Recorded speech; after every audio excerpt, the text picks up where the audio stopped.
Hey, hey, hey, happy Tuesday. Come on in, pull up a chair. The Gaming Gang Dispatch is in the air.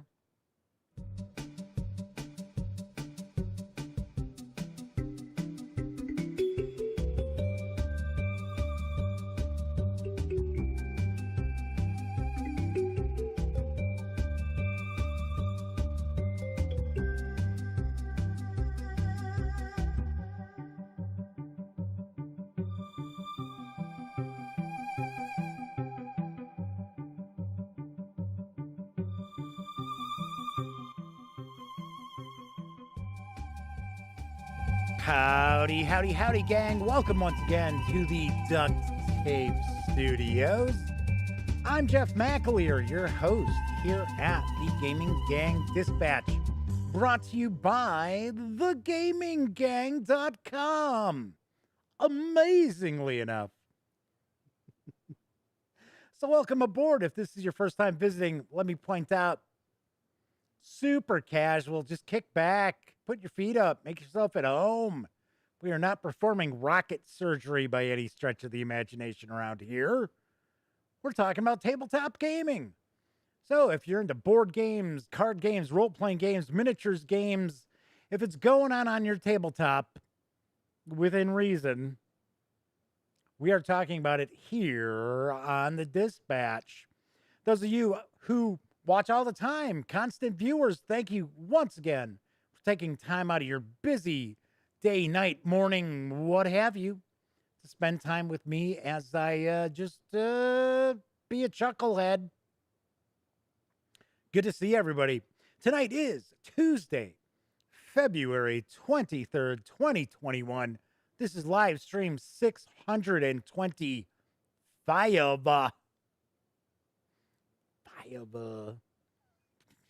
don't know why I said it like that.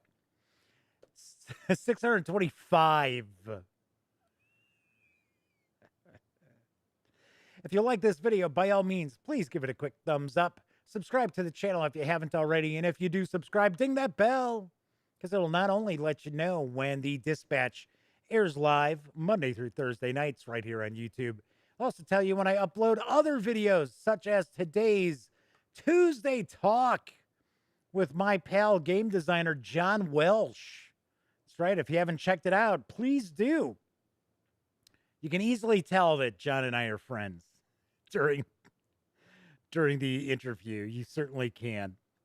And it probably goes on about 20 minutes longer than it should have. But hey, we were having a good time. I hadn't talked to John in a long time outside of, the usual social media. Hey, that's good. Yeah, thumbs up, smiley face kind of thing. So very, very cool. Do also want to mention, when you're not watching videos on the Gaming Gang channel, be sure to visit thegaminggang.com for all latest in gaming news, reviews, and a whole lot more. You know the drill. Get your geek on at thegaminggang.com. Because this is a live stream, that also means there is chat available. It's not on screen. It's one of the reasons I keep it off screen, is so it keeps some of the more unusual commenters at bay, normally. But if you want to say howdy, or maybe you get a question, a comment, by all means, chime in. I will do my best to respond. First out the gate tonight in chat saying hello is the Madman. Yes, that's right, the Motor City Madman. Who, that was Ted Nugent, wasn't it? Wasn't that Ted Nugent? Who I'd prefer not to speak of anymore. Hey, I'm not getting political. I'm just saying, I could have swore it was Nugent who was the Motor City Madman. Not anymore. We got our own Motor City Madman right here in chat. Clint Gibson is with us. Gary Clarkson has arrived. A Grade A is joining us once again. Didn't have a Grade A hanging out last night. Kind of surprised. Very, very surprised. In fact, a Grade A got a little bit of a shout out during the interview with John today. So, kind of cool. All right. Yes, the Madman says yes. It was Nugent who was the Motor City Madman. Cool beans. Yes, Stranglehold. I remember that tune. You know what was kind of funny? I have to laugh because I remember way back in the day, I was never a Nugent fan. I don't know. But it was weird. I remember back like late 70s, so I was a small kid. But people would talk about like Peter Frampton and Ted Nugent kind of in the same breath.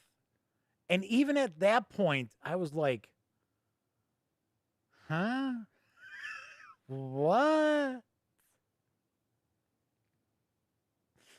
So, speaking of John Welsh, he is in chat with us tonight, hanging out, saying hello, making sure that all of you watch our interview.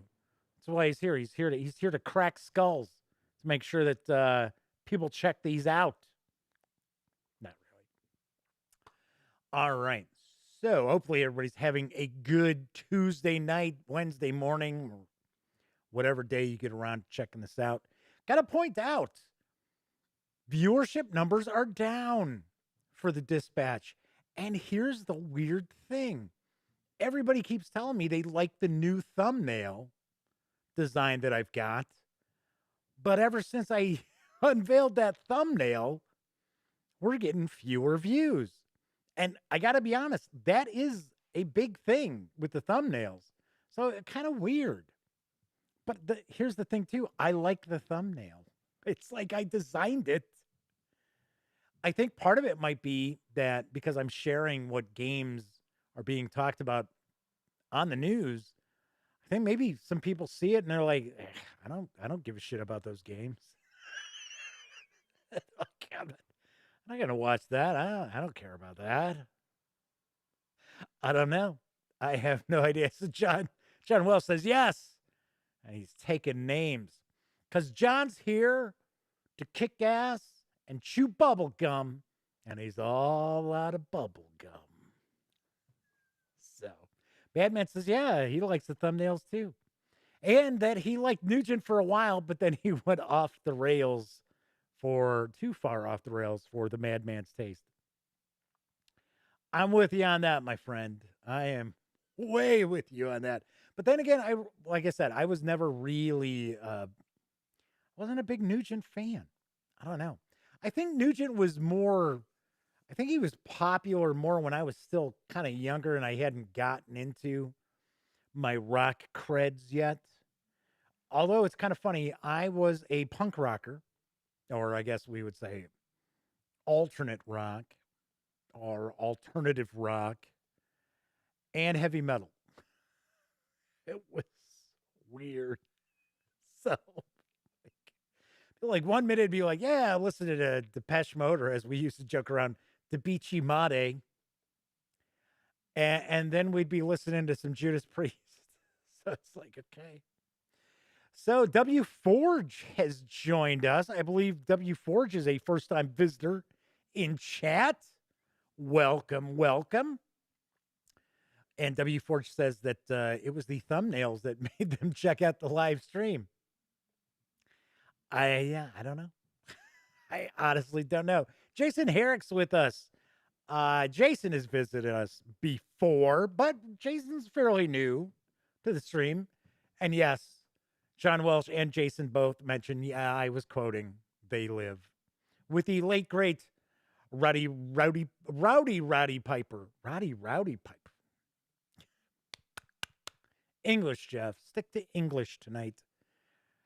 Rowdy Piper. I always liked him. I don't know. Probably because I'm Irish is, I think, part of was the whole thing. Because he was in his kilt and stuff. Even though he was usually a bad guy in wrestling when I watched wrestling for like a minute back in the like mid 80s. All right, let's jump on into the news because I got a nice mix. There was a big news announcement today. And I believe it was Clint. I think it was Clint who had mentioned it yesterday. And we kind of chatted about the little teaser video that Wizards of the Coast had floated out. And we were right. Yes, Clint and I were correct. All right. So, AV Newscast is in chat. Once again, someone else who is a brand new visitor to chat with us. Cool deal. Welcome aboard. Everybody kick back, relax, make yourselves at home. So, going to jump into the news here. Have to mention kind of a little disclaimer here. Finally ironed out some differences with Stronghold Games. Because remember, they had stopped sending me any news, info, nothing. I was like, what the hell's going on? Stephen Bonacore retires, and then it's like, they're like, well, we don't have to deal with that MacLeader guy anymore. Thank goodness. So I reached out to the contact. It turns out stupid me, on one hand, was contacting the wrong email address. But then they actually had switched over to a different PR company, and they were using a different press list that I was not on.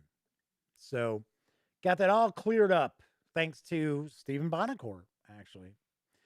So let's jump on in, because nearing its final stretch on Kickstarter for FryxGames and Stronghold Games is Terraforming Mars, Aries Expedition. I have to be honest, the details about this game are a lot slimmer than I would like. For one, all the info, and I got to be honest, and I'm not picking on Stronghold, it's just a pet peeve of mine, is that if you want me to share information about a Kickstarter, or if you want outlets out there to be able to share information about Kickstarters they maybe stumble across, it's probably a good idea not to have all of the info about the game in an image or images, because it's impossible for us to take that out. So here's basically what I know about it. I do have the Kickstarter video. We will take a peek. So essentially, my understanding is that the Terraforming Mars Aries Expedition is a card game. And rather than having the tiles and things like that, you're going to be utilizing cards. There are 200 cards in total, or over 200 cards in total. Looks like they have revamped the artwork. They have a single artist on this, so it no longer will look like, kind of like, well, we went and got some clip art. That, that's the biggest complaint I think that people have with Terraforming Mars is the art. The art style is just such a mishmash of different styles, and some stuff looks like it's just been, just clip art or public domain images and stuff like that. That is not going to be the case here. So there is a short Kickstarter video. It'll give you a bit more information about the game. So let's kick back and take a peek. We have a job to do, but we can't do it alone. We need scientists, colonists, and engineers who were born to do the impossible. We need you. Mars is waiting. Stronghold Games adds a new game to the award-winning best-selling board game series, Terraforming Mars. Terraforming Mars, Aries Expedition is a standalone card-driven game for 1 to 4 players, featuring competitive, co-op, and solo modes. Players will enjoy their favorite mechanics from Terraforming Mars in a streamlined card game that plays in half the time. This game features over 200 new pieces of art, all new graphic design, dual-layer player boards, a smaller box size, as well as helpful storage trays to make resource management simple. Join the cause and say yes to a bigger, brighter future. Mars is waiting.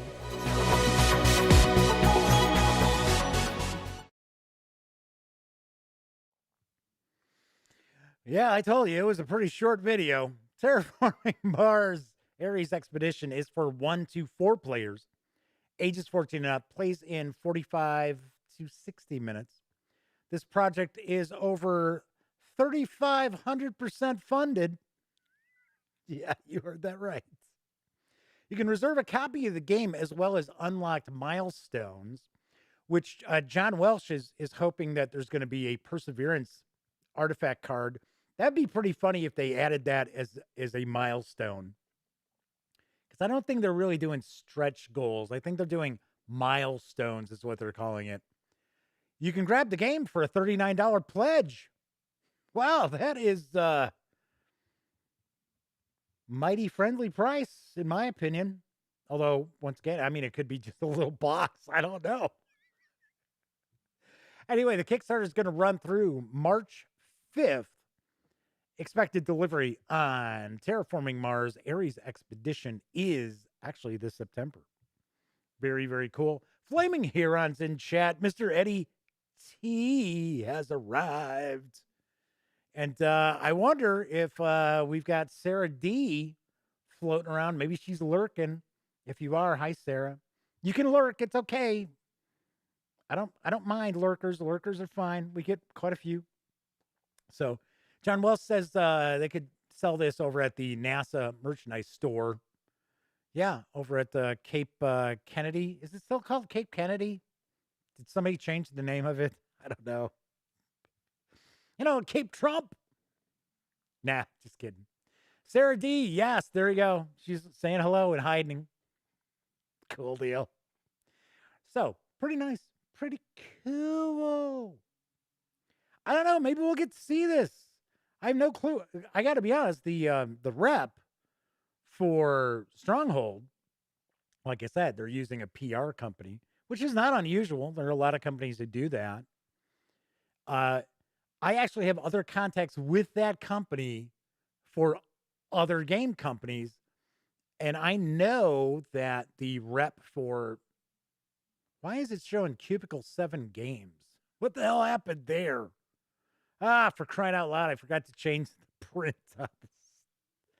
That's what happens when you're trying to get stuff done days before. Yeah, it's strongholdgames.com, not Cubicle 7 Games. Anyway, she handles indie boards and cards, and I think she's got some other companies that as well. And the first thing she said was, "Hey, what games are you looking to review?" And I'm like, I wasn't like trying to get a hold of you guys to review stuff. I just wanted you to send me the news and that.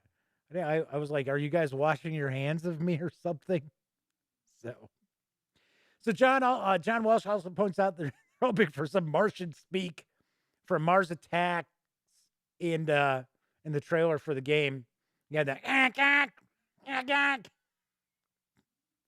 All right, so let's move on to a company that in a news piece that I have the right company address on the images. Arriving from Sit Down Games next month is Dive. Here's the skinny. Beyond the last continent on the remote island Windbark, diving is an ancestral tradition.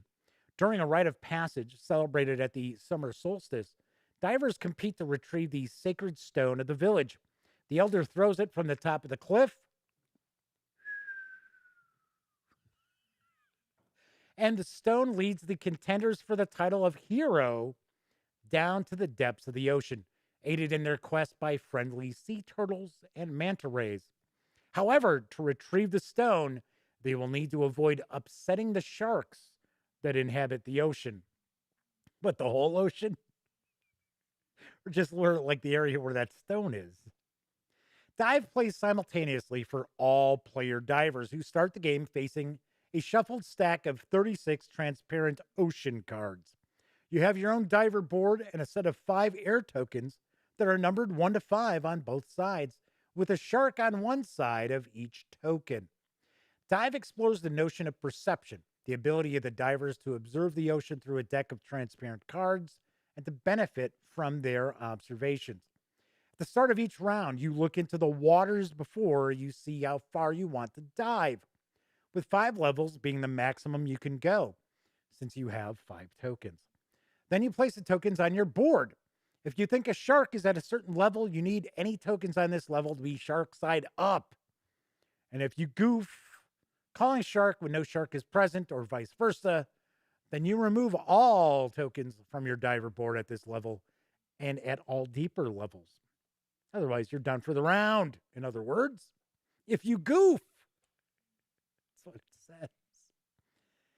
If you think a certain level has a sea turtle or a manta ray, you might want to stack tokens on this level because whoever places the highest sum advances 1 to 2 spaces on the descent board for a sea turtle or moves onto the player token directly below them on the descent board for a manta ray.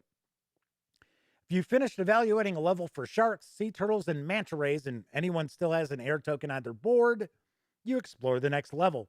Once no one has any air tokens for the next level, the round ends and everyone advances on the descent board equal to the number of levels that they successfully dove. Once you reach space 16 on the descent board, you can't use a manta ray to catch up to anyone, and if you fail the shark no shark question for a level, you don't get to advance at all during that round, regardless of how many levels you first dove successfully. Dive includes rules for solitaire play in which you compete against the village chief. Bring it on, chief. Come on. Come on, you old bastard. I'll beat you. Come on. Throw that rock. I'll throw you off here. You can optionally play a competitive game with animal companions that give you a one-time bonus. Dive is for 1 to 4 players, ages 8 and up, plays in 20 to 30 minutes. It's going to carry an MSRP of, I'm not positive if this is right or not. It says $29.99 when it arrives in March. The reason why I'm kind of curious is I've got Dive right here. And this does not strike me as a $30 game for the MSRP. So I will show you some of the cool stuff that has recently arrived. I know I showed Dive yesterday, just showed the box. And the funny thing is, I thought I had already shared a news piece about it because I remember the transparent tiles, but I hadn't. Strange.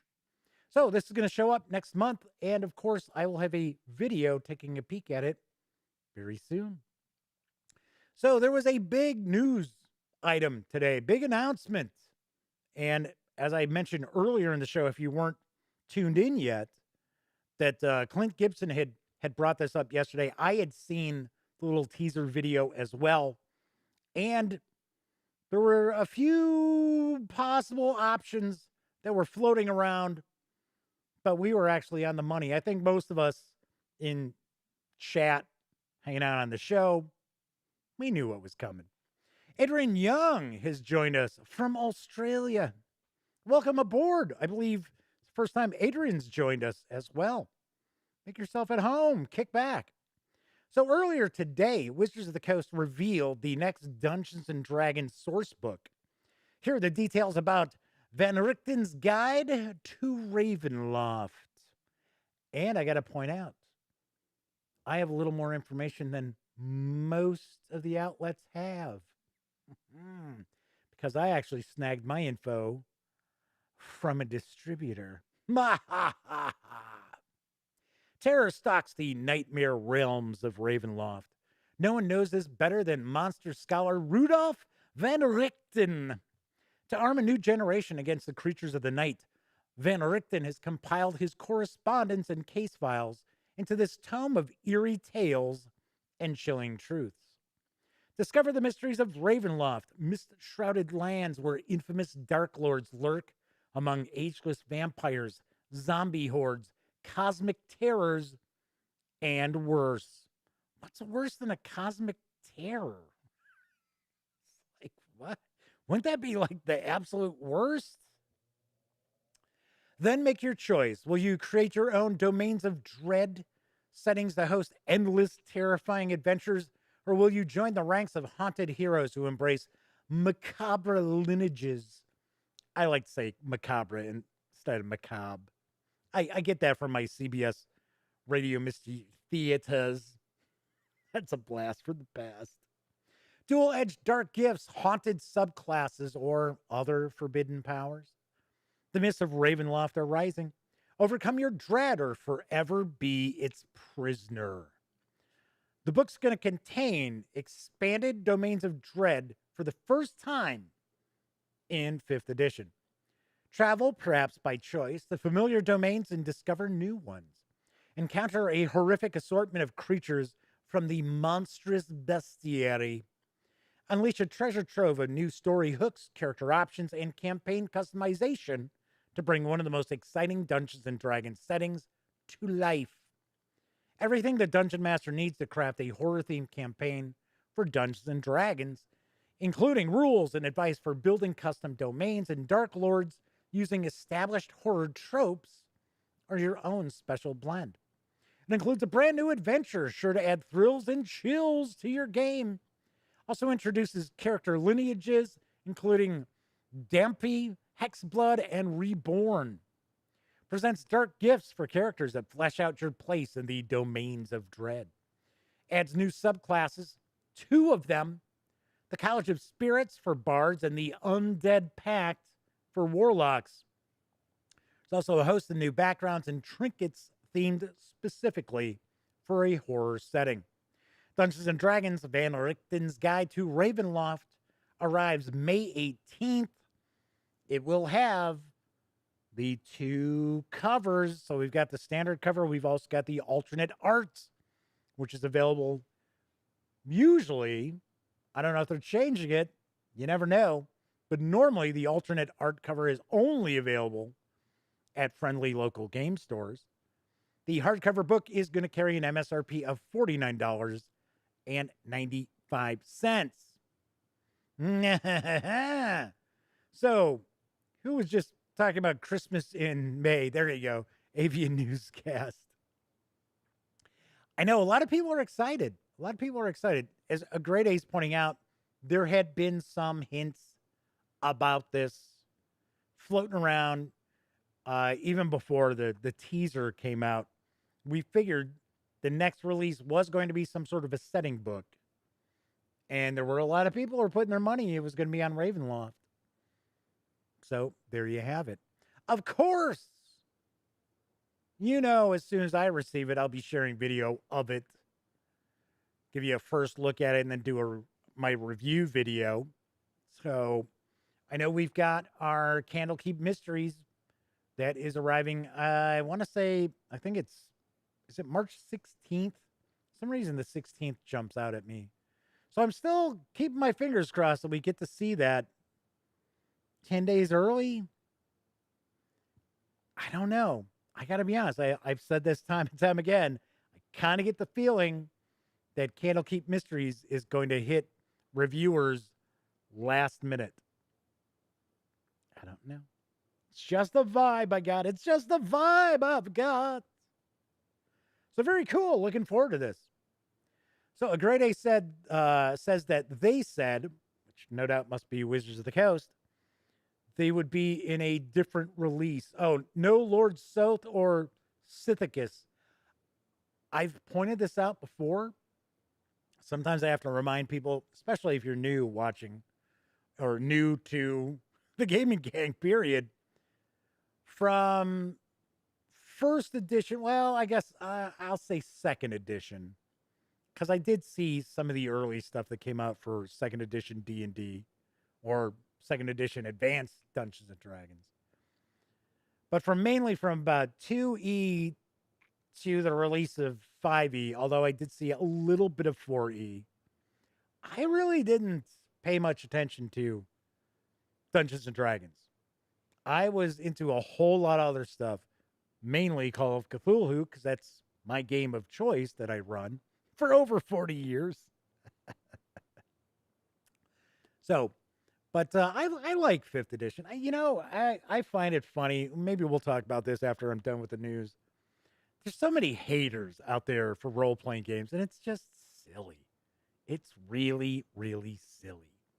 But as far as like Lord Soth or Sithicus, I'm clueless, baby. I have no idea who they are. So Clint Gibson says that they are rejoicing because they picked up all the character minis in Ravenloft. So W Forge says, I always seem to like the standard artwork over the alt covers for the source and setting books in D&D. When they had, what is it? Is it Hydro 74? Hydro 74 is like, eh, eh. I think this alternate art looks pretty good. The alternate art for Tasha's Cauldron of Everything, I thought was pretty good. In fact, if you saw the episode where Wizards of the Coast sent out their holiday gift, and I was opening the box up, showing people what was in it. They had a copy of the alternate art with my name on it. So Adrian Young says, is there any TGG Cthulhu actual play? There is. There's a couple of videos. They're not great. Because my nephew Cameron and his girlfriend were, I don't know, they didn't know exactly what they were trying to do. Elliot Miller, my best friend, he's in it. It was fine. We actually did an actual play for the charity stream that we did back in, well, we didn't do one in November because of COVID, but year before we did a like a 6-hour Call of Cthulhu adventure. It was pretty wild. It was set in the 50s. So people liked it. I know some folks in chat actually watched it. So Lord South or South is from Dragonlance, according to W Forge. And a Great A says, Sithicus is a kingdom Strahd gave to Soth to rule over in the Ravenloft module. And you guys know a lot of background here, folks. A lot of background. All right, let's move on to the next news piece. Because there is a new bundle of holding. There are actually two. I'm going to talk about the first. Here's dope on the Champions 6E bundle. Watch out, hero. This super heroic Champions 6E bundle is the second of two offers now in progress featuring the 2009 6th edition of the Hero System tabletop role-playing game rules from Hero Games. Check our Hero System 6E bundle with the universal rule books and source books that let you create any kind of character or setting. That's the other bundle that I am not necessarily talking about. For just $24.95, you get all 6 titles in this offer's campaign collection, which carries a retail value of $105 as DRM-free PDFs, including the standalone Champions Complete Rulebook, the Champions 6E Campaign Sourcebook, the 6E Champions Universe Setting Book, Powers, the galaxy-spanning Champions Beyond, and the recent collection of pre-generated superhero characters, Book of Templates. And if you pay more than this offer's threshold price of $40.69, you'll also get this offer's entire villain collection with 4 more Rogues Galleries worth an additional $93.50, including all 3 volumes of the Villains Trilogy, V1, Master Villains, V2, Team Villains, and V3, Solo Villains, as well as the Book of the Empress about Isvartha Vaughn, the Empress of a Billion Dimensions, plus the Booklet of the Empress, a 45-page bonus collection of characters provided to backers of the December 2011 Kickstarter campaign, which is not available on DriveThru RPG. Not available. You can score these savings through March 15th, and 10% of your payment after gateway fees will be donated to this offer's pandemic-related charity, Direct Relief. There you go. Ta-da! So if you are a fan of superhero role-playing games, although, is 6th edition Heroes the latest edition? I thought there was one. Aren't they on like 7 or 8? Because I mean, that's quite a ways back when this came out. So, so a Great Ace talking about Tracy Hickman didn't appreciate I guess the Sithicus Strahd South aspect. So Mr. Eddie T's asking if anybody's ever played Champions. Way back in the day, first edition Champions. I was in high school because we were trying to come up with a superhero game we could play. And I think we started with Villains and Vigilantes, and then we moved to Champions. There was even something else that we had tried to play. So W Forge says they prefer the 4th and 5th editions of the hero system. Nice. Very cool. All right. Final news piece. I thought this was kind of interesting, so I wanted to share this. Now available in PDF from Game Designers Workshop. Yes, you heard that correctly. Game Designers Workshop is Twilight 2000 Pacific Northwest, or I should say the Pacific Northwest. Here's what I know. Internal strife racks North America's last breadbasket. Soviet troops occupy Vancouver Island. Fascist New America holds power in Idaho. Disillusioned soldiers and long frustrated separatists carve out their own pocket kingdoms. Cut off from these central military government strongholds, Seattle's Western Redoubt is on its own, critically low on fuel, ammo, parts, and hope. The Pacific Northwest is a campaign-setting sandbox for use with Twilight 2000, GDW's role-playing game of survival in a devastated world. It details the geography and status of Washington, Oregon, Idaho, and British Columbia, previously touched on only briefly in source books and adventures.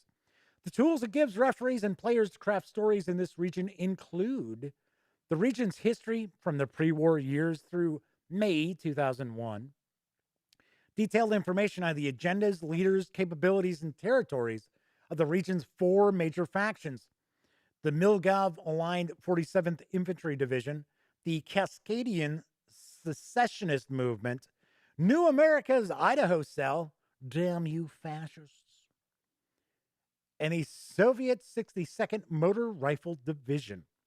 Several minor factions suitable as local color, adversaries, or allies is also included.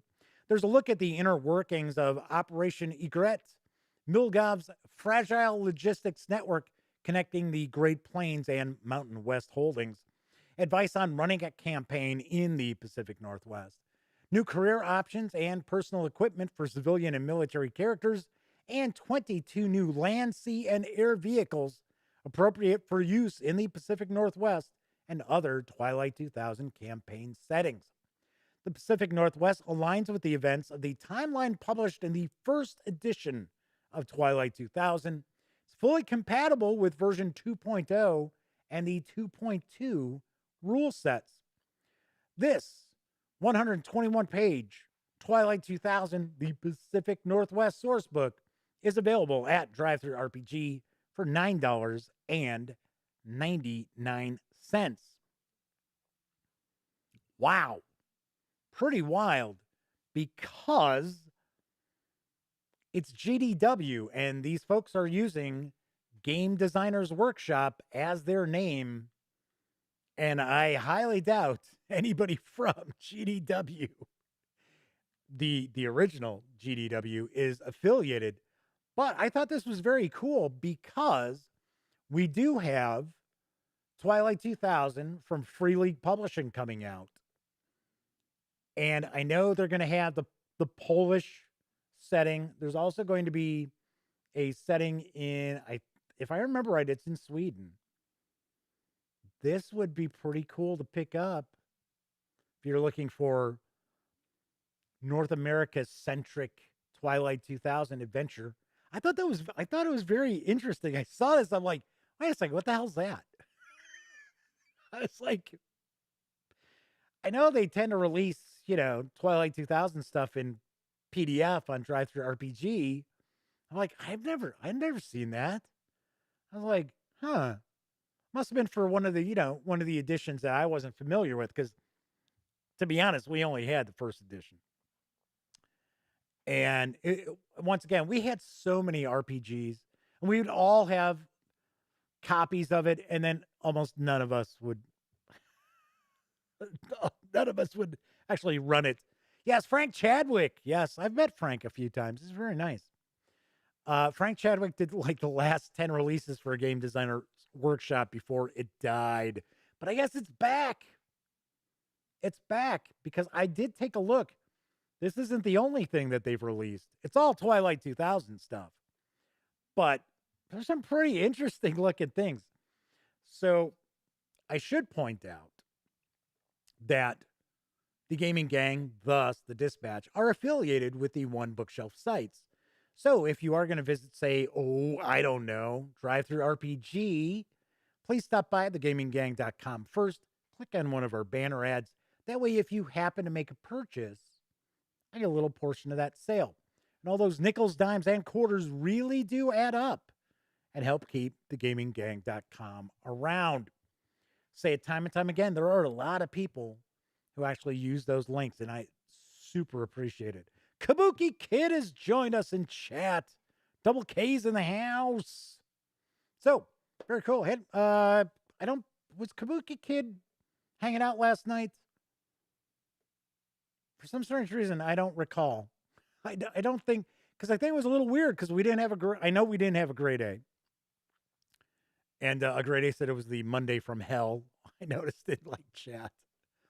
And for some reason, I don't remember Kabuki Kid popping in. And I was like, wow, two of our, constant viewers aren't here. I was like, what's going on? What happened?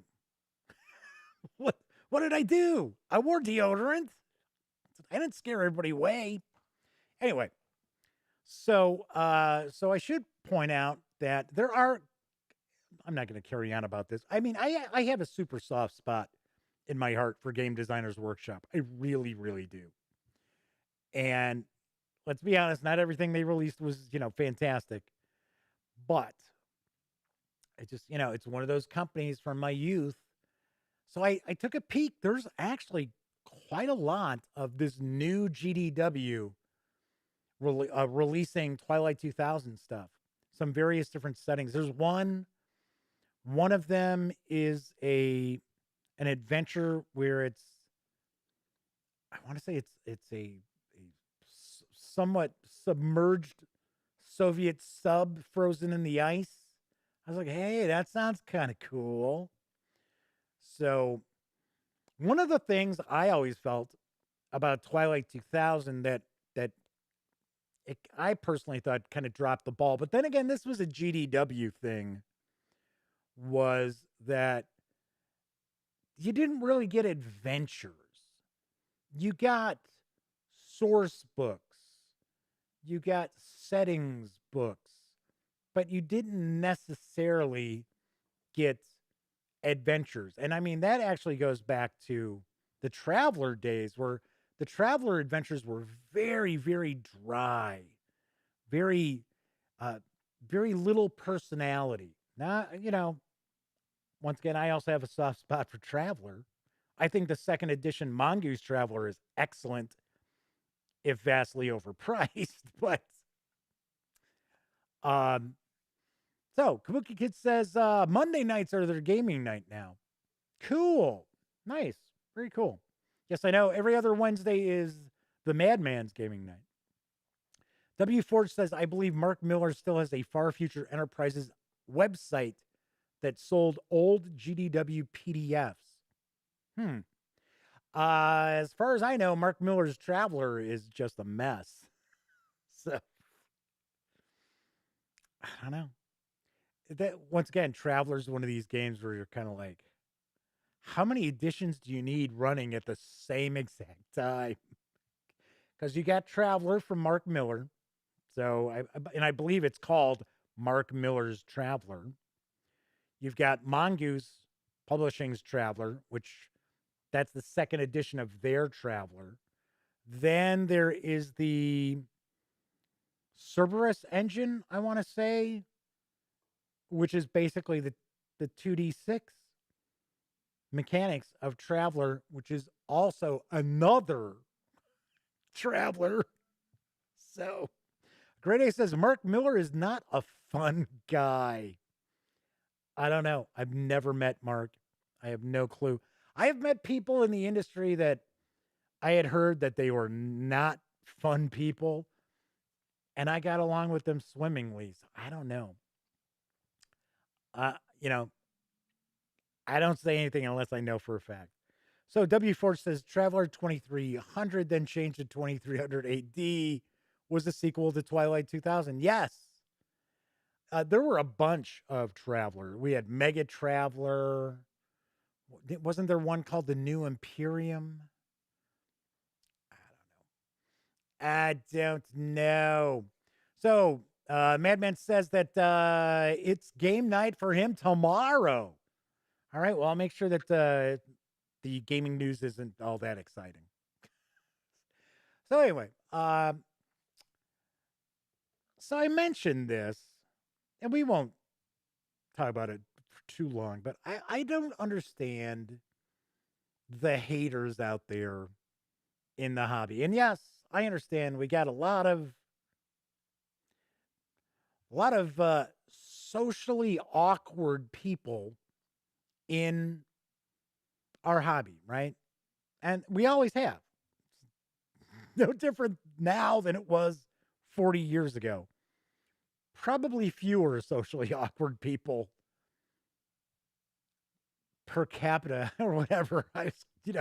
Ratio. I guess we'll say a ratio of fewer socially awkward people, but they still do exist. And I don't get it when people are like, I love Dungeons and Dragons, Dungeons and Dragons. They're like, I'm ripping my clothes off. I just want to roll all over the books. But Pathfinder, I spit on Pathfinder. I'll burn those Pathfinder books. It's like, give me a break. It's like, so what? You don't like Pathfinder? Great. Don't play Pathfinder. I'll be very honest, though. If that person who hated Pathfinder didn't have anybody who'd run Dungeons and Dragons, they were only running Pathfinder, I bet they'd turn around on Pathfinder and like it so that they could play something. I don't know. I just don't get the over abundance of negativity about one game system over another. I mean, I know there's garbage out there. I've seen some of the garbage that's out there. But whatever. So what? Big deal. So Grady says there's a lot of Pathfinder books to burn. I know. Mr. Eddie T says, remember the Dr. Demento show had the Dungeons and Dragons episode? So I remember Dr. Demento because my best friend Elliot Miller was always listening to Dr. Demento on Sundays. And I was like, I've never been one for like all this silly, goofy, funny songs. Not to say that I don't like any of them, but I'll tell you what, that Halloween song they used to play all the time, Cemetery Girls, creeped me out. And it still creeps me out. Love to love those cemetery girls. It's like, okay. All right, Dr. Demento, thanks for playing that necrophilia song. Definitely love it. Yeah, I'm not familiar with the Dungeons and Dragons episode. I am not. But yeah, Elliot he would record it. So, and then play it in the car and be like, oh, geez, okay, all right. So, and it's funny because we used to play a lot of Call of Cthulhu on Sunday nights. Yeah, I know. Well, we had school in the morning and it was like, whatever.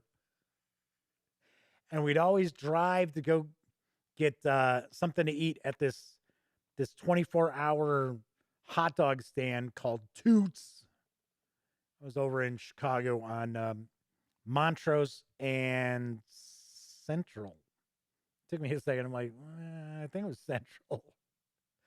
But yeah, and of course Dr. Demento would be on, and it'd be like, oh, jeez. Anyway, but yeah, I just don't get why people get so upset about other role playing games. Yeah, if you don't like Dungeons and Dragons, you don't like Dungeons and Dragons. Big deal. So what? Don't get all worked up about it because you don't like it. Just ignore it. All right. So Mr. Eddie T says Dr. D wasn't great, but his Dungeons and Dragons thing was hilarious. And a lot of friends wouldn't play after that. I'll have to see if I can track that down because it's got to be floating somewhere online. All right. So I was going to show you some of the cool stuff that's shown up. But first, I want to point out later on this week, my review of Symborum, the starter set. Treasure Hunts in Davakar will be up. I finished shooting it, so that'll be up later on this week. So I already showed you I had Dive. So Dive arrived, so I'm going to dive into this. Yeah, that was a little too easy, right? I've got Escape Tales, Children of Wormwoods. This is from Board and Dice. So this arrived today. Just got that. Also from Board and Dice.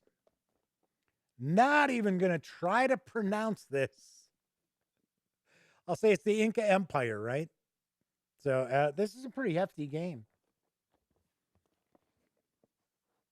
So I believe this is one of the games that was like one of the hotness. People are keeping an eye out. This Escape Tales is like an escape room game.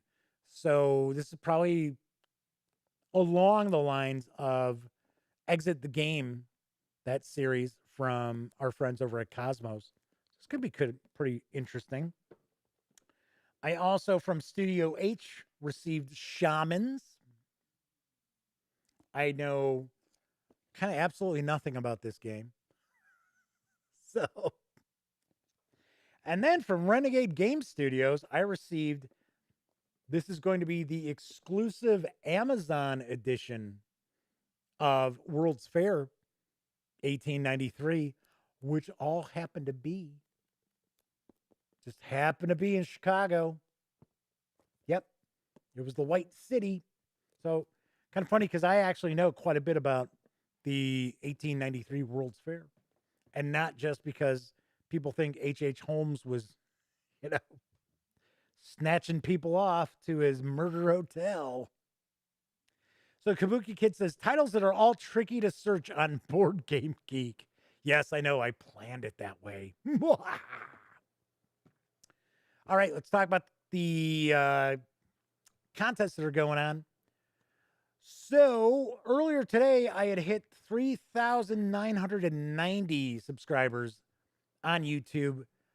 And then before I started the stream, it looks like I lost one. So it's back down to 3,989 or maybe fewer. I don't know. But don't have to worry about number of subscribers because I am giving away this copy of Nidavellir from Gree Games and Hachette Games. All you got to do is check out my review and I'll tell you how you can win. And it's pretty easy to get into the running. So we've got that. There are 5 contests that are currently running through the end of February. All of these contests run through the end of the month. So if I can hit 7,000 followers on Twitter, which I'm not that far away, 180 something, 190, something like that, I'm going to give away this copy of Warhammer 40K Wrath and Glory from Cubicle 7 Entertainment, as well as 3 copies in PDF. So there's actually 4 opportunities to win. I think this is just starting to hit stores now, or it's still not in stores yet. But you can get this copy right here. The Twitter contests, you basically have to go and find the contest tweet, which I retweet every so many days. And you have to be a follower, you have to like the tweet, and you have to retweet the tweet and tag a friend. Not as difficult as it sounds. So that's for the Twitter contest. For the YouTube contests, I've got 2 others of those. So if I hit 4,500 subscribers by the end of the month on YouTube, I'm not just giving this away. In fact, I'm not giving this away. This is my hardcover edition of Basic Fantasy. No, I will actually be giving away all 13 books in soft cover. That's right. All 13 of the softcover Basic Fantasy releases that are available through Amazon. Not too shabby. Kind of cool. So Great A's pointing out it's 3.98K subs. Yes, because you guys see a different subscriber number than I do.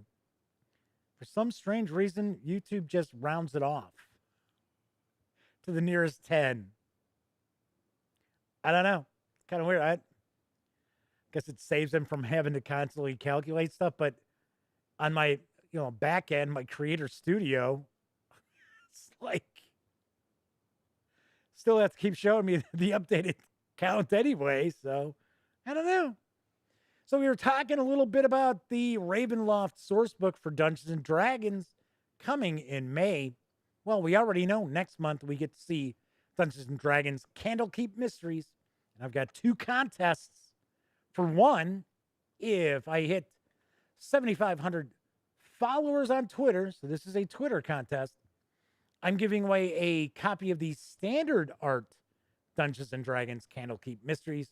And if I hit 5,000 subscribers on YouTube, once again, by the end of the month, I will give a lucky winner a copy of the alternate art of Candlekeep Mysteries.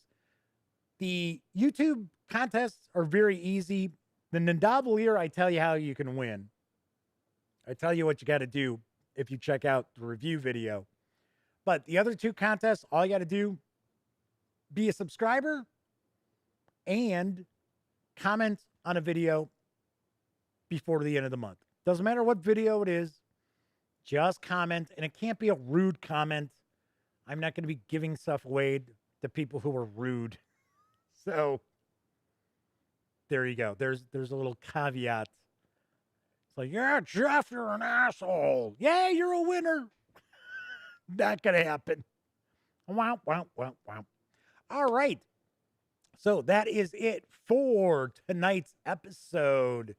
Hopefully everybody's enjoying their Monday night, Tuesday morning, whatever day it happens to be when you're watching this. Of course, don't forget, if you like this video, please give it a quick thumbs up. Subscribe to the channel if you haven't already. And if you do subscribe, ding that bell, because it'll not only let you know when I stream the Dispatch live Monday through Thursday nights, also let you know when I upload other videos, such as today's interview with my pal John Welsh, who was hanging out in chat. In fact, he just chimed in chat as well. Everybody who watched live, thank you very much. I always appreciate you taking some time out to watch this knucklehead just carry on. But, of course, there are people out there who don't watch live, don't have an opportunity to watch live. Definitely appreciate them taking some time out of their busy days to watch as well, even if they're watching on Memorex. Really, really do appreciate it. All right, I will be back tomorrow. And of course, as I wrap up all of my videos during this never-ending pandemic, here's hoping all of you out there are being smart and staying safe.